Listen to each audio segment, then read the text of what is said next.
un message que tu mets, sauf erreur, dans une de tes bios. Et tu parles de points que tu accumules, de pouvoir de négociation. Et tu dis, sauf erreur, deviens libre ou subis le communisme. Communisme global. Communisme global, exact. C'est quoi le message caché derrière ça, le sens de ce message en gros? Il n'est pas caché le message. Le message il est super explicite. Il est super clair, ouais. Le communisme, c'est quoi? Le communisme, c'est une économie qui est possédée par l'État et une caste qui n'a aucune légitimité. Et cet État va tout décider, va tout piloter. Sous l'Union soviétique, il y avait la planification centralisée qui allait décider, voilà, on va produire X tonnes de boulons, on va produire X paires de chaussures. Et d'ailleurs, ça donnait des trucs complètement cons. C'est-à-dire, on va produire X tonnes de boulons, donc on allait voir l'usine de je sais pas trop où là, du fond de la Sibérie, il nous faut une tonne de boulons. Vous savez, je sais pas, sur le mois, il faut faire une tonne de boulons. Les mecs, ils font OK, donc ils font un boulon d'une tonne. Tu vois, alors, où ils disent, ouais, il faut faire, je sais pas, 1 million de paires de chaussures. Ils font 1 million de paires de chaussures taille 39. Ils n'ont pas précisé, hein, tu vois. Donc en fait, le communisme, c'est l'idée qu'on va tout centraliser, tout contrôler. Et que finalement, toutes les décisions des gens, toutes leurs pensées, tous leurs choix économiques vont être bridés et contrôlés. Tu vois, je pense qu'on va aller vers une société, donc on a fait un peu, je dirais, la répétition générale avec ce qui commence par un C, qui finit par un D, et qui fait que tes vidéos les striker. Où il faut que tu montres, tu vois, un petit papier ou un petit QR code partout où tu vas. Et je pense qu'on va avoir la même chose sur le carbone. Tu auras le droit à ton quota carbone. Et si tu prends un steak, tu perds des points. Si tu fais le plein sur une voiture qui consomme trop, tu perds des points. Si tu as refusé de manger des insectes, tu perds des points. Et on va aller vers ça, vers une économie de la pénurie, une économie de la régulation absolue. Et au final, ça, c'est que pour les gens, hein, les membres du Politburo et de la haute administration, pour eux, ça ne s'applique pas. Sous le comité, genre les hauts fonctionnaires, bon, ça s'appelait pas comme ça, mais sous le communisme, vivaient aussi bien que des milliardaires américains. Hein. Aussi bien. Hein. Bon, à ceci près qu'ils pouvaient se faire zigouiller du jour au lendemain. Donc, peut-être un stress plus élevé. Mais ils vivaient très bien, ces mecs-là. Ils avaient la belle vie, quoi. Ils avaient la dacha, les machins, la voiture de fonction, les manteaux de fourrure, le cognac, le truc. Ils vivaient très bien. Sous le communisme, il y a toujours des gens qui sont plus égaux que les autres. Et je pense que l'Occident, en particulier l'Europe, va vers un système comme ça, qui n'est pas une bonne chose, parce qu'économiquement, en général, ça marche pas. Donc, ils vont nous faire, CBDC, les banques centrales, enfin, les monnaies, enfin, les crypto-monnaies gouvernementales, où tu vois, si tu as dit une connerie sur Internet, eh bien, tu n'auras pas le droit de payer un billet d'avion, par exemple. Ou tu ne pourras pas mettre tes enfants, CBDC, crédit social, crédit carbone. Ça pose le truc, quoi. Okay. T'as critiqué le parti unique, tes enfants ne pourront pas aller dans une bonne école. Crédit social, comme dans certaines zones en Chine. Ouais. Et je pense qu'on va vers ça. Et donc, il faut... C'est déjà quelque chose qui existe en Chine, hein, cette histoire de points, etc. J'arrive pas à ça. En fait, je suis jamais allé en Chine. Donc, j'ai du mal à m'exprimer sur la Chine. Il y a beaucoup de propagande anti-chinoise, mine de rien, dans le monde, qui vient des États-Unis, évidemment. Je sais pas si c'est un truc qui est local ou un truc qui est systématisé. Mais de ce qu'on nous raconte, je sais pas si c'est vrai, j'ai une petite suspicion, si tu veux, quand les médias racontent des trucs.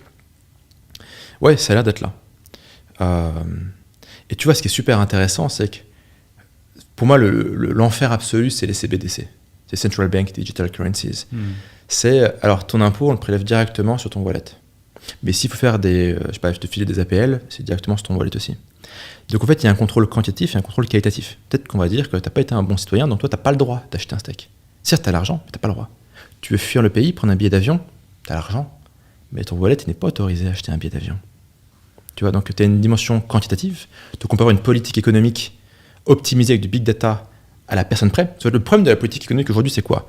Si on dit, bon, grosso modo, on va baisser les salaires, on va baisser les impôts pour les mecs qui font entre 1 SMIC 8 et 2 SMIC 1. Sauf que tous ces mecs-là ont une vie différente, une situation différente, un endettement différent, un emploi différent, etc., une situation familiale différente, un nombre de gosses différents. Donc il faut créer des sous-conditions, ils n'y arrivent pas.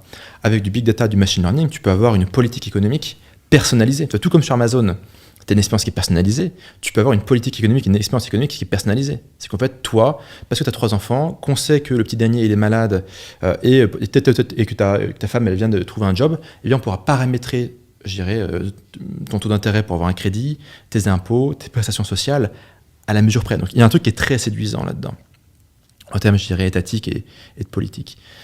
Mais le revers de la médaille, c'est un contrôle absolu, la disparition des libertés, la disparition de la vie privée, quoi. Et en général, donner trop de pouvoir aux États, ça se termine pas bien, historiquement. C'est que, je dirais, tu vois, souvent, dans toutes les communes de France, il y a un monument mort, on dit mort pour la France. Ouais, non, mort pour le gouvernement, quoi. C'est le gouvernement qui les a butés, tous ces mecs. Hein. Enfin, ce sont les gouvernements qui ont buté tous ces mecs. Hein. Si tu veux, tu prends le fascisme, le nazisme, le communisme. Dans tous les cas, c'est un État fort, omniprésent, qui vient rentrer de manière tentaculaire dans toutes les dimensions de la vie pour décider de tout. Tu vois, que ce soit de gauche, de droite, on s'en fout un peu. À la fin de la journée, c'est de l'étatisme sur stéroïdes. Ça finit pas bien. Donc moi, je suis assez... j'ai pas mal de doutes sur... j'ai plutôt une certitude sur le fait que ça va pas donner quelque chose de très positif. Ce dont tu parles, tu penses que ça va arriver bientôt, c'est en cours, dans nos pays, on va dire, occidentaux? C'est compliqué, parce qu'à la fois, l'État peut être très compétent et très incompétent. Bon, on l'a vu avec le Covid.